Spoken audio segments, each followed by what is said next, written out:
I have done it. I have fixed the ghost type to behave exactly how it should have in the original Pokemon games by making Ghost immune to all forms of physical damage. I mean, it's one of the things that's truly vexed me for 30 years now. The fact that a Gengar is somehow immune to the horn of a Goldeen when it uses horn attack, but can be hit by the exact same horn when that Goldeen is using Peck. Or the fact that a Gengar, for some reason, can be hit by poison type moves when it's an ethereal ghost being. How do you even use poison on a ghost? These are things that just simply never made sense to me, but fortunately these days I have a very simple way of fixing this. By simply going into the disassembly and changing it so that all of these physical typings like poison and ground and flying are no longer effective against the ghost type. But in order to balance this out, I also decided to add more weaknesses to the ghost type, since we would expect that special typings like ice or fire should in theory be pretty good against ghosts. Like fire is generally super effective against the undead in every other gaming franchise, but why stop there? Let's just make it so that all special types are super effective against ghosts, including ice and dragon. Of course, psychic type will be super effective at giving us a 4 times type weakness here. And what the heck, grass, I don't really think it's that special, but hey, it's special in the game, so we'll make it super effective as well. But while we're at it, I decided to fix the other thing that I've always hated about the ghost type, that it's for some reason labeled as a physical typing. Like, you mean to tell me that Lick is a physical move when from Gen 2 onward, Bite became a dark type move and therefore a special attack? It just makes absolutely no sense. So let's just make everything that has to do with the mouth somehow be special here by shifting Ghost down into that special typing category. That will, of course, also keep Ghost being super effective against Ghost and actually make Lick a somewhat decent move in the hands of a Gengar. I should also note that I fixed the glitch where Ghost is not effective against the Psychic type by making it super effective. Since we're fixing things in the game anyway, we may as well fix that mistake by the developers. But now it's time to find out what effect this actually has. How OP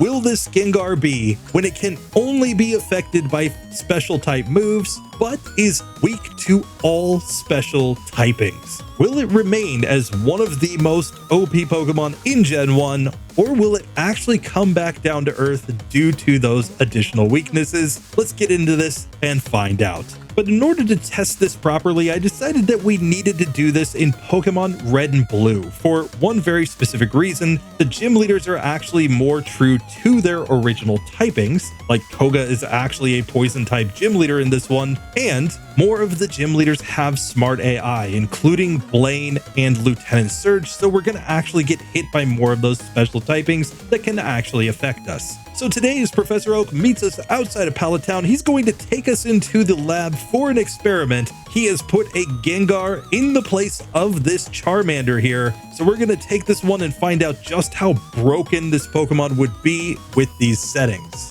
On top of that, we will be running our Gengar on 0 DVs in this one, so it is the weakest possible Gengar, just so that we actually have some chance of actually losing something here. But let's just see how this actually works out, starting against the Rival 1 fight, where he's going to lead off with his Squirtle that only knows Tackle, so just like in a normal run, it couldn't do anything here. But what I'm really interested to see is Lick.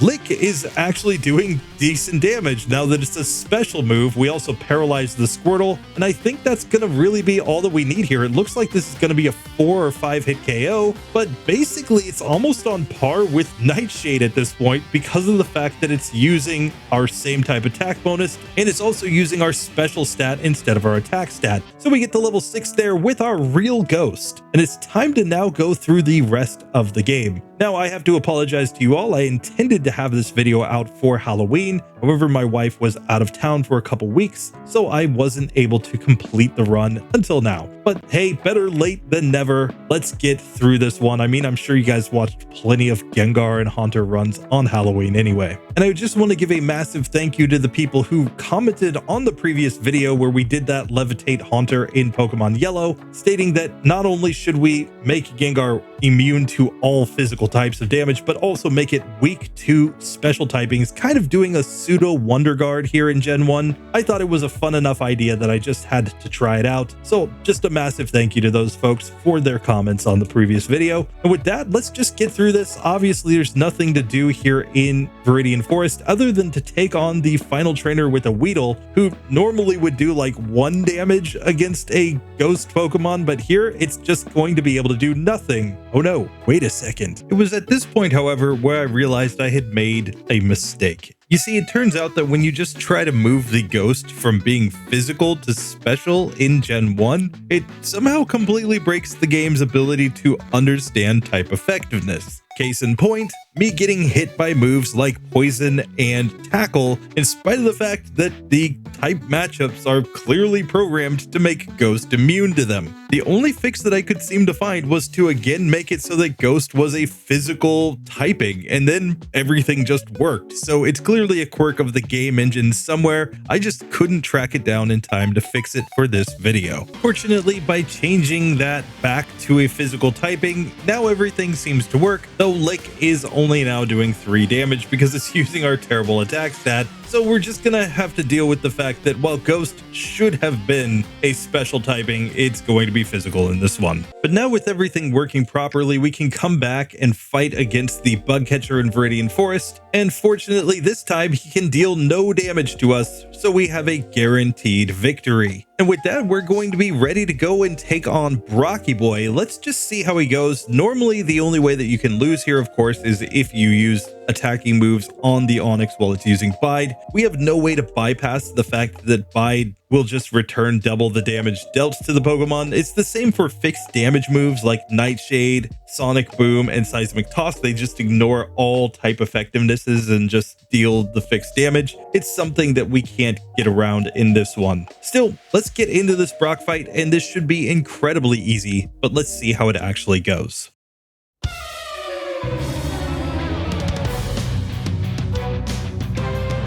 So Brock leads off with his Geodude, of course, and here I'm just going to confuse this Pokemon and then lick it repeatedly. I want to save my Nightshades for the Onix that's coming up if I can. Though honestly, I guess Onix isn't going to take that many turns, so we may as well Nightshade a few times here just to make this one go down a little faster. Now against the Onix, it is faster than we are, so I'm actually going to lick it in order to try to paralyze it, because sure, he has full heals, but the full heals do not recover the speed drop from being paralyzed. And as soon as he hits himself in confusion, that breaks up Bide, so we don't have to worry about return damage anymore, and we can just go all in on Nightshade to knock him out from here. So we beat Brock super easily. It took 4 minutes 4 seconds just because I needed to confirm that my type immunities were actually working in this one by checking in on some wild Pokemon. Fortunately, they are working properly now, and we can move on in the game. And this next section as we go through Mount Moon should be insanely easy. I mean, everything's just using physical moves. So we're just going to catch ourselves a Paris to be another HM Pokemon. I already got myself a Pidgey, so let's make sure that that set battle mode is in. Still, since we know that nothing can affect us here, this should be a super easy section of the game, but that's really not any change from a normal Gengar. Because everything uses normal and poison type moves here, like even if you were getting hit by Poison Sting or Smog, it's not like you're scared of those moves. So typically this is just an insanely easy section of the game, no matter what you do. What will be really different is in the next section, where we're going to have Misty, whose water type moves are now super effective against our Gengar because we made all special typings super effective against us. That could be a massive issue because of course, Starmie has really strong special attacks for this point in the game with that Bubble Beam and the Stab Water Gun, so we might actually lose to Misty, which is something that you don't usually worry too much about with a Gengar. And on top of that, there will even be some other trainers that are using super effective moves against us now, like Rival number 2. Since this is Pokemon Red and Blue, he will actually have moves like Bubble and Water Gun on his Squirtle, so once again, he could actually pose a threat to us. Still, that's looking ahead. Let's just take care of everything here in Mount Moon first. including getting this Paris to be our HM Pokemon, and with that we can just get a couple more easy victories before we have to worry about the real fights in this section. One thing that is massively helping us, of course, is that we are in the medium slow level up group, which levels up faster than any other level up group. So as long as we don't hit ourselves a million times in confusion from a single supersonic, we should have a very easy time getting through here and get some extra levels as we go. The super nerd is going to be no issue whatsoever, and our level up group will make sure that we're actually fairly well leveled as we get ready to go into the rival number 2 fight. So we'll just quickly pick up the Dome Fossil and make our way to Cerulean City, where honestly I think we should take on the one junior trainer inside of Misty's gym, just because it knows Supersonic with the Goldeen but no special moves. So this should be an auto win, and this will give us the maximum amount of experience before we go into the other battles. We can see we're just about to level up here to level 17, so that could give us a slight advantage. So Peck, of course, has no effect on us. The overlay still shows the normal damage because I didn't reprogram the entire overlay for type effectiveness here. Don't worry about that. We are immune to Peck, and as long as we don't get supersonic, we will win this fight nice and easy. And just like that, we get to level 17, but I'm going to avoid Misty for now. Let's go ahead and take on the rival, since at least most of his Pokemon can't actually deal any effective damage to us. And as I mentioned, we fixed the type effectiveness of Ghost against Psychic, so we will do super effective damage to that Abra here. So rival 2 attempt number 1, I'm going to confuse the Pidgeotto first. We don't want to be sand attacked if possible, and now it's into our Nightshades. When it snaps out of confusion, we will of course reconfuse it, and we are going to manage to get through this one with one sand attack. Oh no. Still with that one going down, we can now lick the Abra and get a super effective hit, but it still does not one-shot. That's making me nervous for the Kadabra coming up later on Rival 3. We have to go back to using Nightshade against the Rattata, but it is a 2-hit KO. Now we have the Squirtle, and the important thing to note here is that Rival 2 does not yet have Smart AI. He gets Smart AI when it goes to Rival 3. So here he doesn't actually know to use Bubble and Water Gun, so he is just as likely to use Tackle or Tail Whip against us. Still, I'm going to confuse him, but we can see Bubble only did 7 damage, so that's not really too bad. Our 1 accuracy drop is a bit of a problem,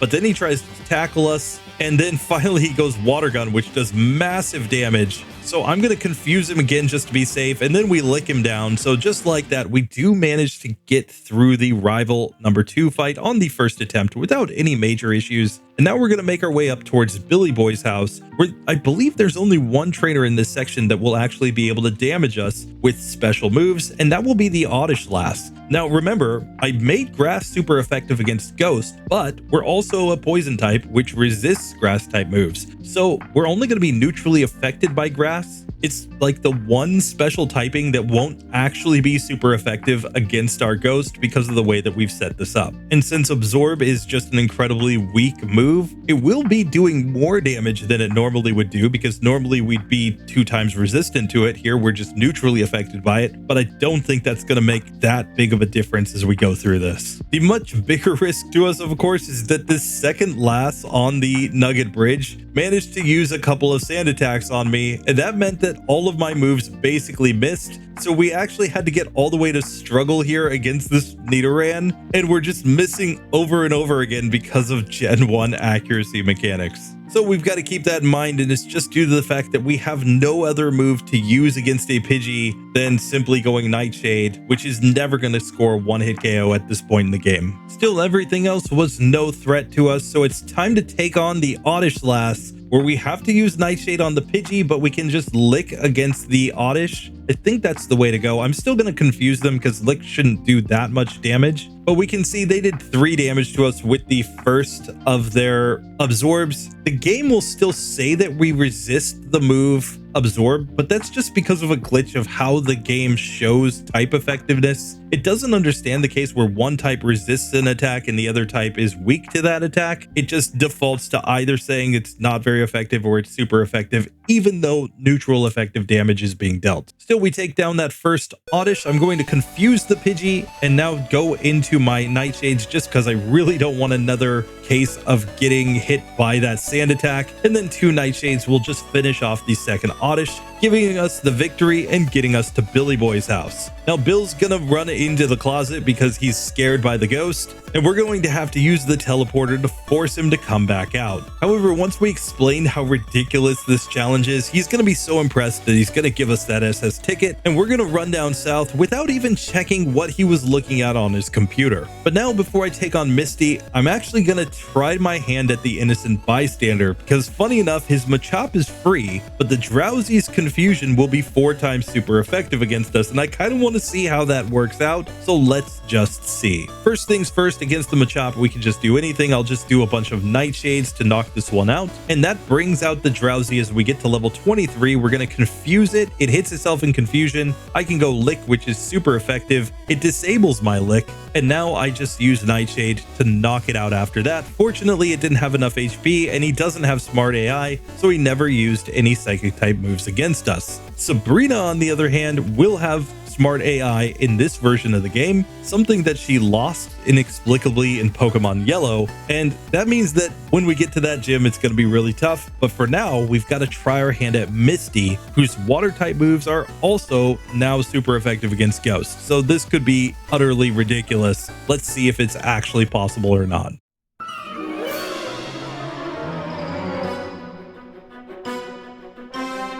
Now, if we were Nuzlockers, the run would already be done because we're over the level cap, but we have only taken required battles up to this point, so I think this is perfectly legitimate. And against the Staryu, it only knows Water Gun, which isn't too scary, but I'm still going to confuse this Pokemon, hoping it hits itself in confusion, and then we can just 2-shot it from there with basically anything after it hits itself twice. Now against the Starmie, we are just faster than this Pokemon. Remember, we are running on 0 DVs, so this is the worst possible Gengar, but if we weren't at level 23, we would be slower than the Starmie and probably be getting wrecked. We can see Bubble Beam did nearly half to us. Still, with it confused, we're just hoping that it hits itself 1 turn in confusion so that we can Nightshade it down. Instead, she goes for an X defend, giving us the victory. So it took 18 minutes, 16 seconds to get through Misty. Of course, that included us having to use up all of our PP against that random Lass because of Sand Attack. But with that, we're now ready to move on to rival number 3. The first time we're going to face a smart opponent who has a super effective psychic move against us that is probably going to do a lot of damage.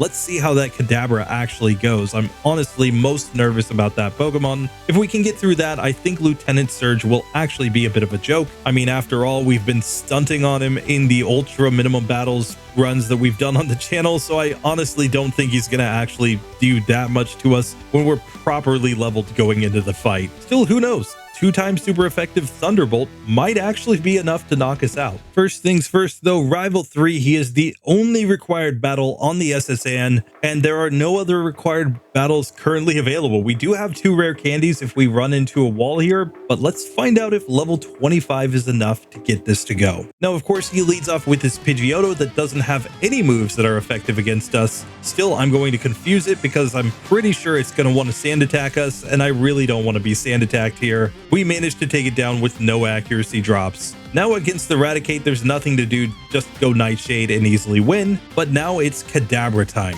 Kadabra is either going to use Teleport or Confusion against us, and we're really hoping for Teleport. We get it that turn after we also manage to confuse him. He goes for a Potion after our Lick, and we simply knock him out on the next turn. That brings out Wartortle, and yet again, Wartortle has smart AI, so it's either going for Bubble or Water Gun here. Still, we managed to confuse it and get it to hit itself turn 1. It bubbles turn 2, and that's all we needed. We get through with just a minuscule amount of damage there. It was never in question against the rival. But now we need to go and fight against Lieutenant Surge, and I really want to take this fight on because we're going to have a couple of Slowpokes in the next section, and I would love to have Thunderbolt as a move that I can use to knock them out. Without Thunderbolt, they might actually be really hard since they'll also be rocking Confusion, which could make our life pretty difficult. Still, I'm not sure if we're actually going to get through Lieutenant Surge here. His Voltorb's Sonic Boom can hit Ghosts, and everything else on his team has at least 1 electric type move, so this could honestly be really tough.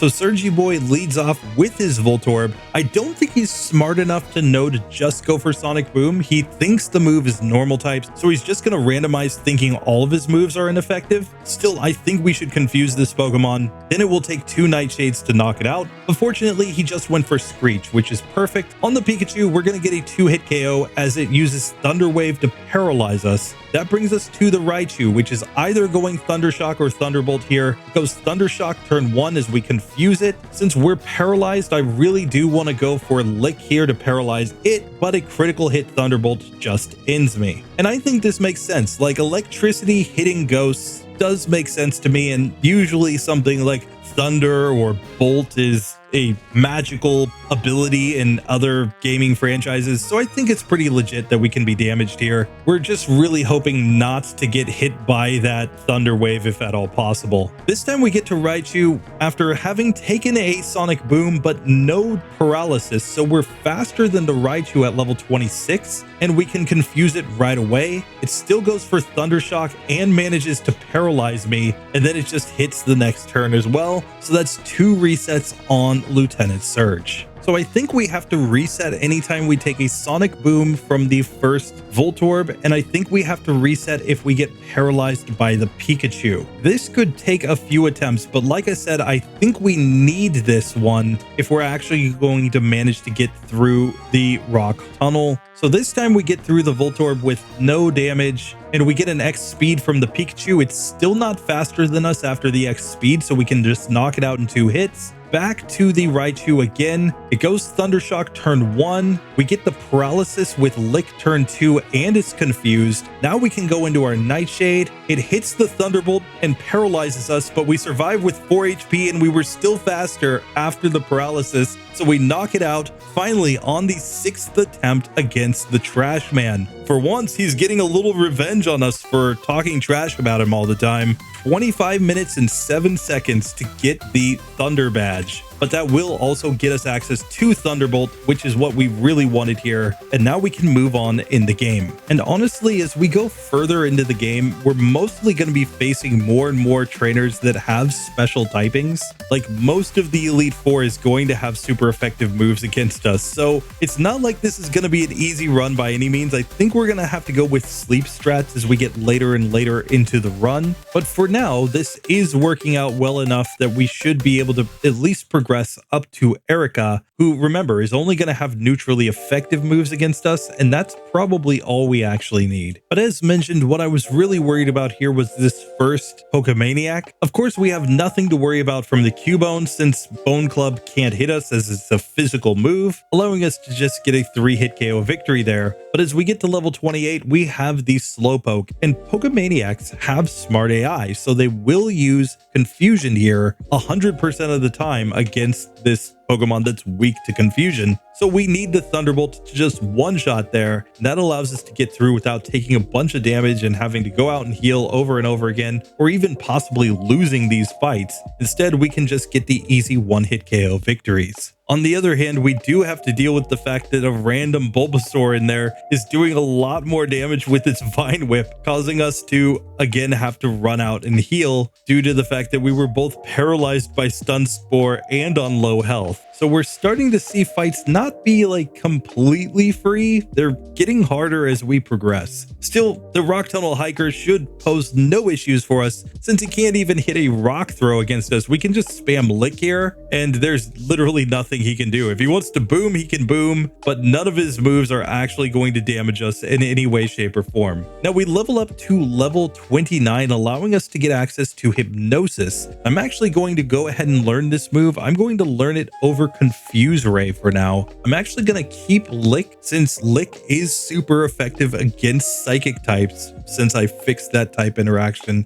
And while our attack stat isn't great, it's still, I think, good enough to deal pretty significant damage to those Pokemon. And here we can see even Rock Throw did no damage to us. And we can just kind of hope that these Pokemon boom, but if they don't, we'll just knock them out nice and quick with the Nightshade. And with that, we can simply get out of the Rock Tunnel. It's time to go to Lavender. I'm kind of wondering if I should just go ahead and try to take on the rival here. I'm actually going to put him off though. I think we should go ahead and get access to Psychic before we take on any more major battles. So here, I'm not going to waste any time. I'm just going to get Psychic and learn it immediately over Nightshade. I'm sure that we'll replace our Lick later on with something, but I just really want to see if that move turns out to have any utility, given the fact that we are, of course, getting the stab bonus with it against the psychic types. Maybe it will deal decent damage. I'm honestly not sure. For now, though, let's just make our way into the Rocket Hideout, where we should be able to pretty well just stunt on all of these Pokemon with our current moveset. Let's just get the levels while they're available. And here, of course, Giovanni and his lackeys all just use physical moves, so we get through everything super easy as we get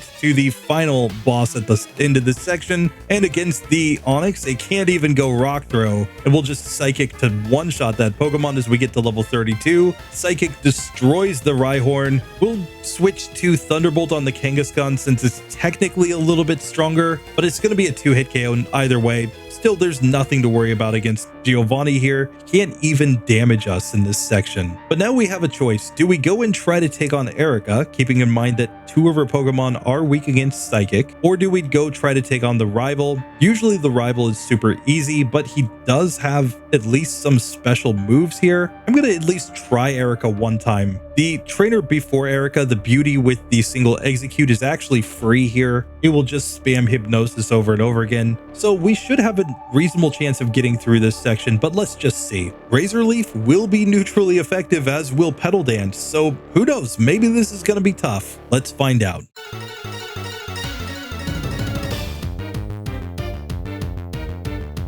So Erica, attempt number 1 with her level 29 Victory Bell. I'm used to her having higher level Pokemon. Here, of course, Psychic does not one-shot, and we take pretty decent damage from that Razor Leaf, but we knock it out in 2 hits. Out comes the Tangela, which can't actually damage us with anything, so I'm actually just gonna spam whatever here, because I want to just make sure that I have enough PP and Psychic to knock out the final Vileplume. Here we go Psychic. It goes Mega Drain, dealing pretty decent damage, but we're still over half health as we just knock it out with the next Psychic. So Erica went down nice and easy in spite of the fact that we are neutrally affected by her moves. It's 37 minutes and 5 seconds to get through the 4th gym badge, and we're ready to move on now to Lavender. We also have Mega Drain in the bag as a move if we want to use it. We may think about that later on when we get to, for example, Lorelei, since we might want some healing in that battle, but otherwise I think we're fine without it. Mostly we've got Thunderbolt for the rivals, Wartortle and Blastoise, and I think that's going to be enough. Still, let's try Rival 4 and see how he actually goes here. He's going to lead off with the Pidgeotto, but we know Thunderbolt now, so this is going to be a 1-hit KO. We get to level 34 as the Growlithe comes out. It does know Ember, so it does have a move that can damage us. Still, Thunderbolt is our strongest play against it, and that is a 1-hit KO. Execute comes out and only knows Barrage and Hypnosis, so we're just going to lick this Pokemon a couple times. Since he can't damage us, he can just spam Hypnosis and waste our time. Kadabra comes out. Let's lick this one, and we get a 1-hit KO. That brings out the Wartortle finally. We're 9 levels higher with Thunderbolt, so we're just guaranteed to win there. And now we can move on in the game. We've got Psychic for all the channelers, so I don't think we have any issues. We'll just beat up everything in this section, and then I think it's time to move on to Koga. Now, you'd be right to think that Koga is not really great against the Gengar, even in the best of times, but you'd be kind of surprised how much damage a move like Sludge can actually do to a ghost poison Pokemon, just because we don't have great defense with this one. He is getting same type attack bonuses. Here, however, he won't even be able to damage us, so I think it's going to be a free victory. So we'll just quickly beat up on Ghosty Mama and make our way down there. What's going to be more interesting will be the jugglers in the gym that are using Psychic type moves that might at least have a chance of dealing some damage to us. So let's find out how we actually do against all these Drowsies and Kadabras here by taking on this first Chandler. I'm going to try Thunderbolt, which does one-shot the first Drowsy with a critical hit. However, it doesn't one-shot the second Drowsy, so I'm going to switch to Lick here. Let's even Lick on the Kadabra. It just barely misses the 1-hit KO with a crit. So we can see that these Pokemon are basically 2-hit KOs, maybe 3-hit KOs if we get bad ranges. Still, we will knock out all the Pokemon on the first Juggler. Now it's time to get to the second Juggler. He does have a Drowsy that knows the move Psychic. Now, I believe that Jugglers do not have Smart AI, if I recall correctly, so we will have a chance here of them just using things like Headbutt against us, and that might be what we actually need to get through this. Of course, we can also put these Pokemon to sleep and just use that as an opportunity to then whittle them down. So we get through the second of the jugglers with no issues. And now it's time for Koga himself, who's actually a poison type gym leader in red and blue. Let's see how he goes.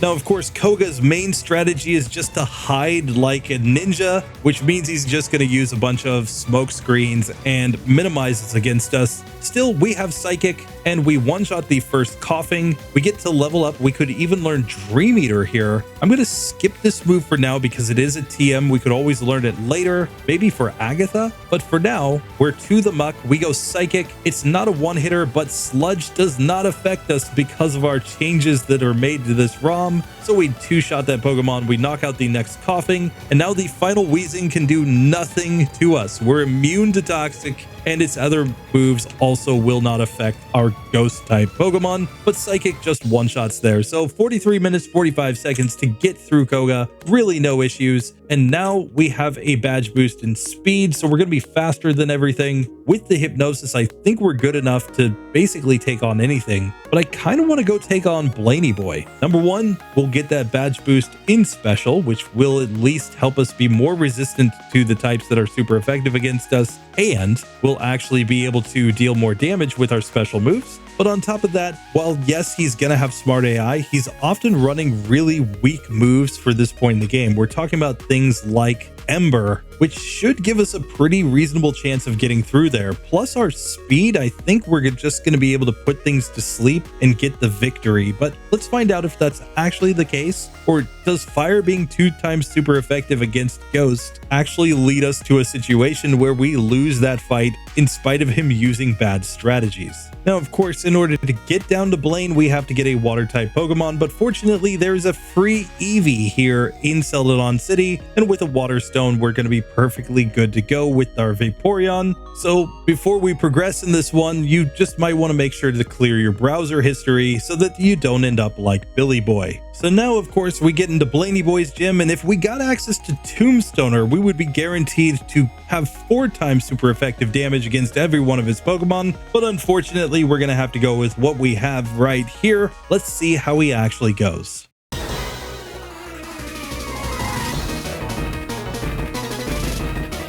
So Blaine attempt number 1, he leads off with the Growlithe that is slower than us. We're going to put it to sleep. He super potions turn 1. Good job, Blaine. Now Thunderbolt with a critical hit, just one-shots. We get to level 39 as Ponyta comes out. We'll put this one to sleep as well and go for the Thunderbolt, getting a 2-hit KO on that Pokemon. Now we've got this Rapidash, but we're already faster than this Pokemon thanks to the badge boost. So again, we simply put it to sleep. The fact that his Pokemon aren't as high level as they are in Pokemon Yellow is definitely working to our advantage here, as we just 3-shot that Pokemon. The final Arcanine is also slower because it's not over level 50 here. So every time I come back and play Pokemon Red and Blue, I just feel like it's so much easier than Pokemon Yellow when you get to this point in the game, that we're going to get a nice, easy victory with no issues on the first attempt, getting to level 40 against Blaine, even though he has smart AI. He just can't outspeed anything here, unlike in Pokemon Yellow where he's all level 50 plus,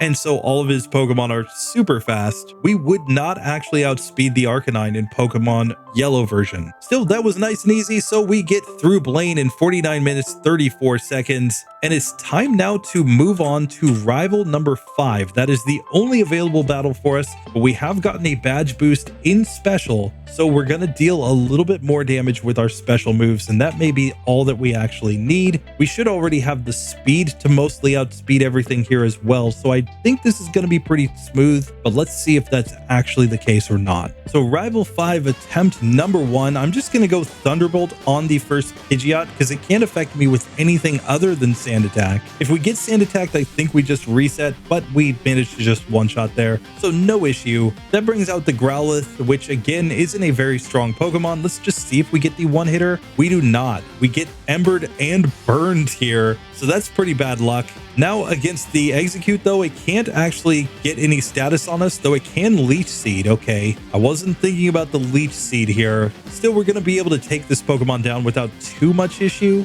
So we get to level 41 as Alakazam comes out. I'm already leech seeded and burned, so I really just want to see how much damage we're going to do with Lick here. And we did like nothing, as it just uses Confusion to destroy me. So let's try this one again, being a little less cocky and maybe using some Hypnosis in some key spots. So once again, Pidgeot is just a non-factor. We one-shot that Pokemon. We will now Hypnosis on the Growlithe, and we can just go for Psychic. We get a critical hit this time, easily knocking that one out. We will now put the Execute to sleep as well, just given the fact that we know that it's going to want to use status a lot of the time. Still, we can just knock that one out with Lick after that. Now against the Alakazam, we are faster, so I'm going to put it to sleep, and let's just see what Thunderbolt does here as it wakes up. It goes Psybeam and nearly one-shots me, and after we miss a couple Hypnosises, we simply go down. Remember, that's with Psybeam being 4 times super effective though, so normally we would survive 2 Psybeams there. Here we can only survive 1, and only if it's not a critical hit, so that is a massive difference compared to a normal run here. Still, we get back to Alakazam on the next attempt, once again getting it to sleep, and we get a critical hit Thunderbolt this time, so we're going to get a 2-hit KO on that Pokemon. That brings out the final Blastoise, which only knows Bubble and Water Gun at this point, and Withdraw, of course. Bite is not a dark type move in Gen 1,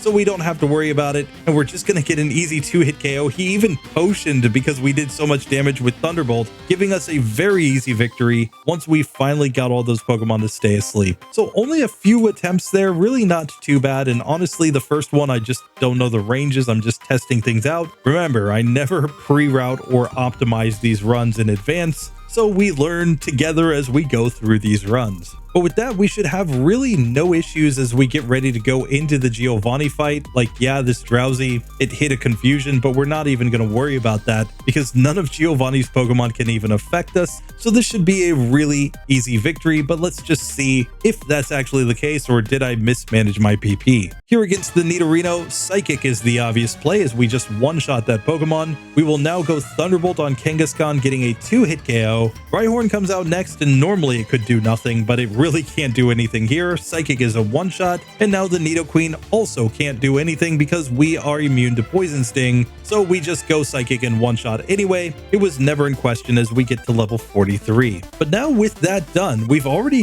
taken on Blaine, we've already defeated Koga, so the only trainer that is available to us at this point in the game is Sabrina. And she is the one that I've actually been dreading the most as we've been going through this because of the fact that Psychic is now 4 times super effective against us. I think a single Psychic will just one-shot our Pokemon. And I don't think that we've got a move that is capable of one-shotting her Alakazam, or much less the Kadabra that comes out first. So I think we're going to have to rely on sleep strats here. I think we're faster than at least the first couple Pokemon, but I'm not sure about the Alakazam at the end. So this could be tough. Let's see if it actually works out.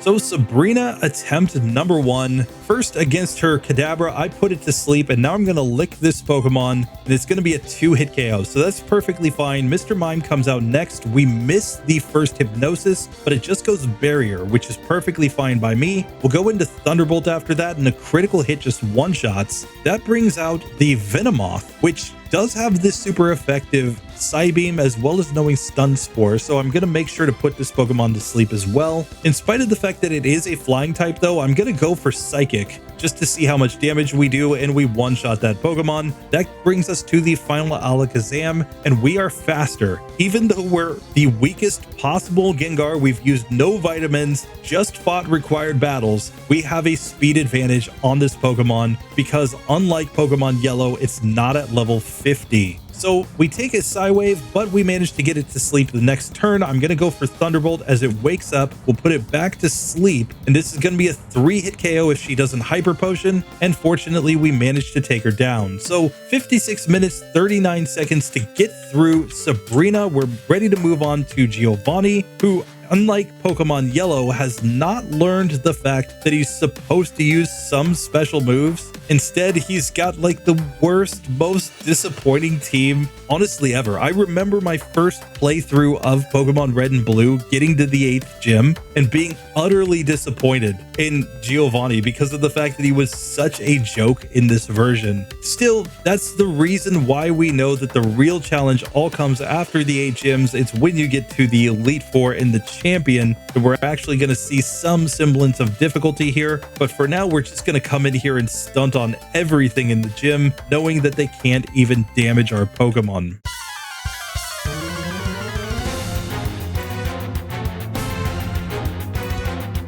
So Giovanni attempt number 1, he leads off with the Rhyhorn. We'll go Psychic to just, not one shot, 2-shot this Pokemon. After that, I think we're going to Lick It to just take it down. Dugtrio comes out next. Yet again, can't do anything, so we'll just go Psychic and 1-shot. We get to level 45 as the Nidoqueen comes out. Psychic is another 1-hit KO there with a crit. We Psychic on the Nidoking. Look at how sorry this moveset is. It's still using Poison Sting here at this point and Tackle for the 8th gym. Are you kidding me? So that one's going to go down nice and easy. We get to the Rhydon, which couldn't hit Fissure even under normal circumstances since we're faster than this Pokemon. And it looks like it's going to be a 2-hit KO to knock it out with Psychic, getting us to level 46. We had no issues whatsoever there with Giovanni. 58 minutes, 31 seconds to complete the 8 gyms. Of course, not a speed run by any means, but honestly, the 8 gyms didn't pose that much difficulty to us outside of Lieutenant Surge. He was the only one that actually posed a problem for us, and he's usually the trash man. So I guess we've got to give a little, small clap it up for Lieutenant Surge actually being good in this one. Hey, Surgy boy. There you go. Man, we're gonna really have to deal with Lieutenant Surge when we come back to try to make him decent for the ROM hack. But for now, it's time to get into the Rival 6 fight. And in this one, he's going to lead off with the Pidgeot that's only going to want to use Agility because it thinks it's super effective here. But we'll just go Thunderbolt and destroy this Pokemon in 2 hits anyway. So we get a nice, easy victory. Rhyhorn's out next. Yet again, it can't do anything, but we'll just go Psychic, and then we'll just lick this Pokemon down. Growlithe is out next. I don't expect to one-shot since there's only a 1-level difference between us, so I'm going to put it to sleep and then go into Thunderbolt. You can even go Psychic here, I guess, and just knock that one out there. Out next is the Execute, and I'm only putting it to sleep because I really don't want to be Leech-Seeded or Stun Spored here. Once it's asleep, it doesn't have great specials, so we should be able to get through this one just fine, and on low health we'll even just lick it down. But now Alakazam at level 50 is actually 2 points in speed faster than us, and it knows Psybeam and Psychic. We're really hoping for Reflect, and we get it. It goes for Reflect turn 1, so we managed to get it to sleep, but this looks like it might even be a 4-hit KO with Thunderbolt. Still, it stays asleep, so we managed to get the victory there. Blastoise comes out, but it only knows Withdraw and Hydro Pump. I tried to put it to sleep, and Hydro Pump did massive damage, and we missed 2 Hypnosises in a row. Otherwise, we would have gotten the victory, I think. Oh, that is terrible. And it may have been the case that just 2 Thunderbolts would have knocked that Pokemon out. So, honestly, mistake on my part. Let's try this one again. Next attempt, we get a Psybeam from the Alakazam, and we can see even Psybeam just one-shot us from full health. So it's pretty clear that we completely lost the attempt that we otherwise would have won. And I think the only way to make this one reasonably consistent is to drop a rare candy here. 1 rare candy gets us to be in a speed tie with that Alakazam. I think we really want to have a speed advantage, so I'm even going to drop 1 more here, getting to level 48, and that will give us the speed to guaranteed we outspeed everything. That should also give us slightly better ranges against the first couple Pokemon, allowing us to hopefully get the 1-hit KOs here. So now faster than the Alakazam, we managed to put it to sleep at level 48, and now it looks like it's going to be a 3-hit KO at this point. Sure enough, it is. We'll just go Thunderbolt now on Blastoise. It's going to be a 2-hitter, but it goes Withdraw this time, allowing us to get the victory as we get to level 49. Now, I don't feel too bad about using those 2 rare candies because we're going to have 9 more rare candies available to us as we go to the league. I will get the extra rare candy from the lighthouse just to be safe. Now, in general, we will avoid using the rare candies unless they're absolutely necessary. We'll have to hit a wall or see a situation where we're not going to quite outspeed an opponent, or we need a slightly better range against an opponent to drop the rare candies. But otherwise, I'm going to try to go as much as I can without using them. Let's just see what the level is that we can actually beat the game with this one. Keeping in mind that the champion is yet again going to have that Alakazam plus a bunch of other Pokemon that are fully evolved using special moves. The one advantage that we have is that the Exeggutor will not have any special moves. For some reason, in their infinite wisdom here in Gen 1, they decided to make it so that the champion's Exeggutor only knows Hypnosis, Barrage, and Stomp, forgetting Leech Seed, Stun Spore, and Solar Beam from the previous battle. It's honestly one of the most nonsensical decisions that I think has ever been made on a team moveset. It's honestly the reason why the champion in Pokemon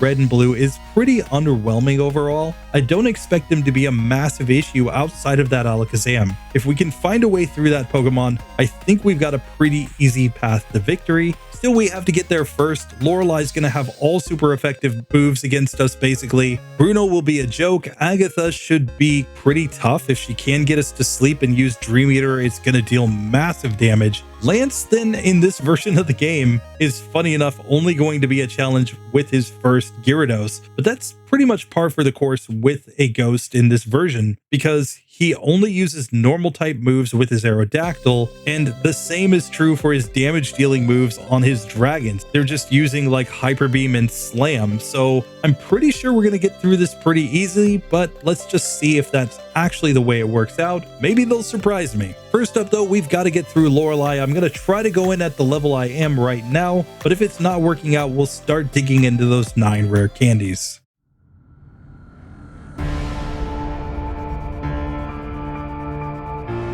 So Lorelai attempt number 1, she leads off with her Dugong. Of course, Aurora Beam is super effective here, and Rest it will think is super effective here, but I think we want to put this Pokemon to sleep. We managed to get it the first turn, so now Thunderbolt is going to be a 2-hit KO on this Pokemon. That brings out Cloyster next, which can affect us with Aurora Beam and Clamp. We missed the Hypnosis and then Clamp hits, and since it's super effective, it's doing massive damage, so we got knocked out by Clamp when we couldn't actually manage to put that Pokemon to sleep. And I don't think there's really all that much we can do about that. Looks like we're going to be 5-hit KO'd, maybe 4-hit KO'd, depending on the exact ranges. And I'm pretty sure it's just going to come down to whether or not we can put that Pokemon to sleep, though I will see what happens if we just go for Thunderbolt, given that it doesn't have the greatest special stat. We do manage to get a critical hit one-shot at least. That brings out Slowbro, which knows Water Gun, Withdraw, and Amnesia. 2 of its 3 moves will not actually damage us, but I really don't want it to use Amnesia and cause me to do less damage with Thunderbolt, so I put it to sleep, and now we can knock it out in 2 hits. That brings out Jinx, where we can go Hypnosis, and Jinx has low defense, so I'm going to go for Lick here. Still, that's looking like it's going to be a 3 or 4 hit KO, so let's just try to Thunderbolt it down. It manages to survive here, but we knock it out on the next turn with a crit. That brings out the final Lapras. We put it to sleep, and now go for Thunderbolt. We do about half. Let's see if we can get the range. We just miss it, but this Pokemon mostly wants to go for Confuse Ray, Blizzard, or Hydro Pump here, and fortunately, we managed to move after getting confused, so we just knock it out on the next turn. So Lorelai wasn't that bad. Now it's time for Bruno. In theory, he could deal some damage with the elemental punches, but everything else should be free. So let's just get into this one.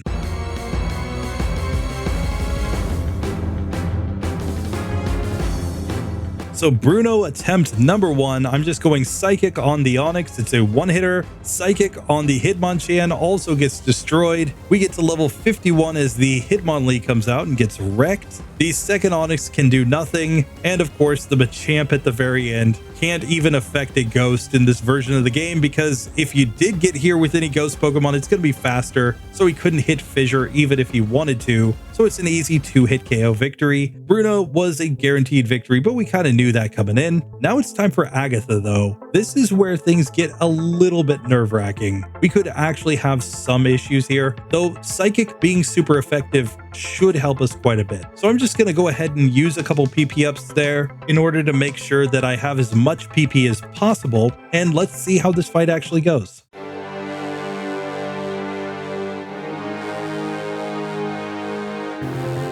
So Agatha attempt number 1 on her first Gengar. We're 5 levels lower, but we are faster thanks to the badge boost and speed, and we can put this Pokemon to sleep. Now let's see what Psychic does. This is going to be a one-hitter with a crit at least, so that's perfectly fine. Now on the Golbat, it can't actually damage us. It can just use Haze and Confuse Ray because Wing Attack is a physical move. So here we'll just go for the Thunderbolt. She swaps out to the Haunter here, which is perfectly fine. Now let's see what Psychic does there. It does get the one-hitter again with a crit though, so I'm not sure if that's a guaranteed one-hitter or not. Still, we knock out Golbat after that. That brings out the Arbok, which can do nothing here other than paralyze us with Glare. That's the only reason I'm going for Hypnosis, because Glare can actually affect ghosts, and I don't want to deal with that. So let's just put it to sleep and go Psychic again. Another critical hit, and we've made it to the final Gengar. We miss Hypnosis. We are faster here, but then it hits a Nightshade on us, dealing pretty significant damage. We put it to sleep the next turn though, and now Psychic again, just one-shots with a crit. So I'm not sure if what the ranges would have been with non-crits, but hey, we'll take it. We can now move on to Lancey Boy, and the only Pokemon here that can affect us is the Gyarados. We have Thunderbolt, which is 4 times super effective. I don't think this is going to be a massive issue, but let's just see if that is the case or not.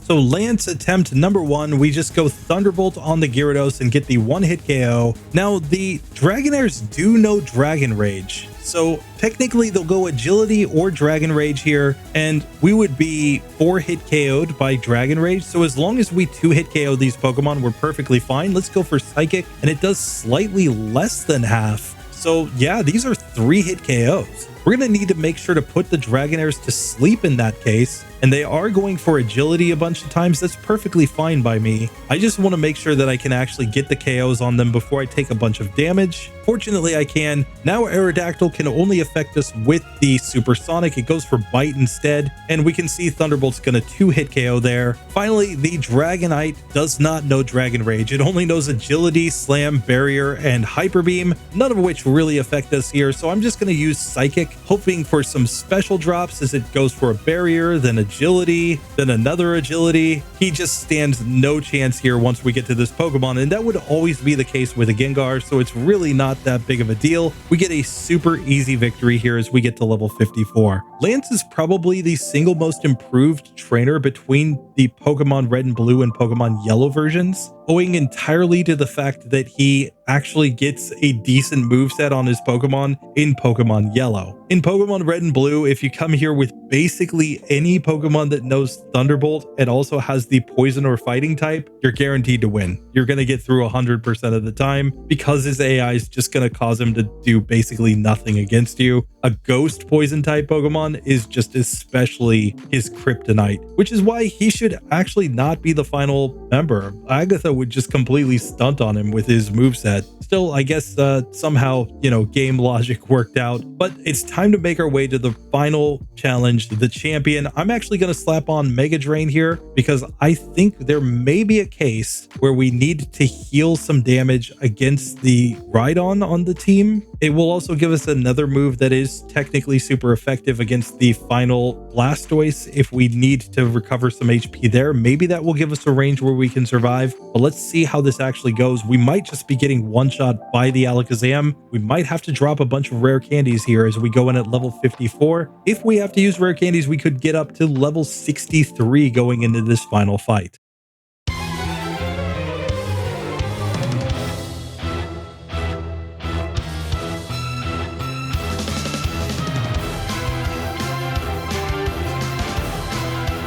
First up though, let's take an attempt at level 54, so we're going to be pretty underleveled, but we're still outspeeding against the Pidgeot, and it can't affect us with anything because all of its moves are physical. The only real issue is that mirror move, so that's why I'm going to put it to sleep so it doesn't mirror move Thunderbolt on me, and we can just two-shot it from there. Out next comes the Alakazam, and we are again 2 points in speed slower than this Pokemon, and if it doesn't go Reflect, we're probably dead. Here it does Reflect turn 1 though, then it goes Psybeam though and knocks us out in a single hit. since we're 4 times weak to Psychic. So I'm going to drop a rare candy here to be able to outspeed against that Alakazam. We're only using one, getting to level 55. Let's see what that does for us. So here we'll once again go Thunderbolt on the Pidgeot. It's going to be a 2-hit KO here, but that's perfectly fine. Now we're worried about this Alakazam though. We put it to sleep. Now we can go for the Thunderbolt, getting a critical hit. I'm going to go for another Thunderbolt, hoping he doesn't go for the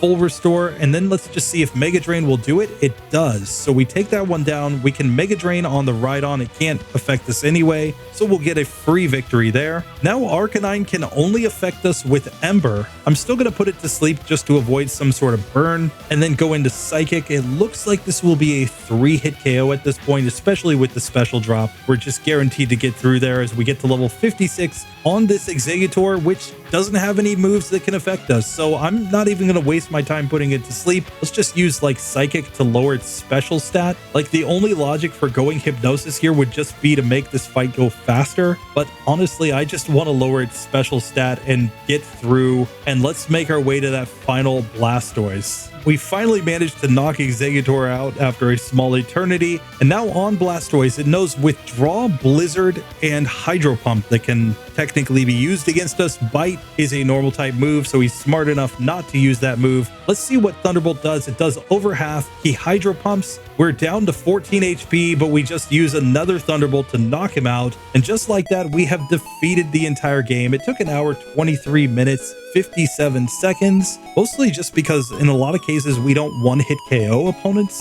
We have to rely on sleep, but Gengar gets through the game really with no issues. And even when you made it weak to every special typing, at the end of the day, you're only really worried about Rival 6 and the Champion's Alakazams. Everything else you just naturally outspeed with a Gengar, even when you're running on 0 DVs and with no vitamins. The badge boosts that you get as the player are enough to basically guarantee you outspeed every major threat in the game. So Gengar is just an absolute beast of a Pokemon as it completely destroys Kanto. But honestly, the results aren't all that different from what you would normally get with a Gengar. It's just generally going to be about the same as this, running on 0 DVs. If you're on max DVs, it doesn't make that much of a difference because you're still just not one-hit KOing in a lot of spots. I'm sure you could optimize this to get the speed to be quite a bit faster, especially because I was just messing around with Lick in a lot of situations. Since I did make it super effective against Psychic types, I just wanted to see how much it would actually do. But at the end of the day, it's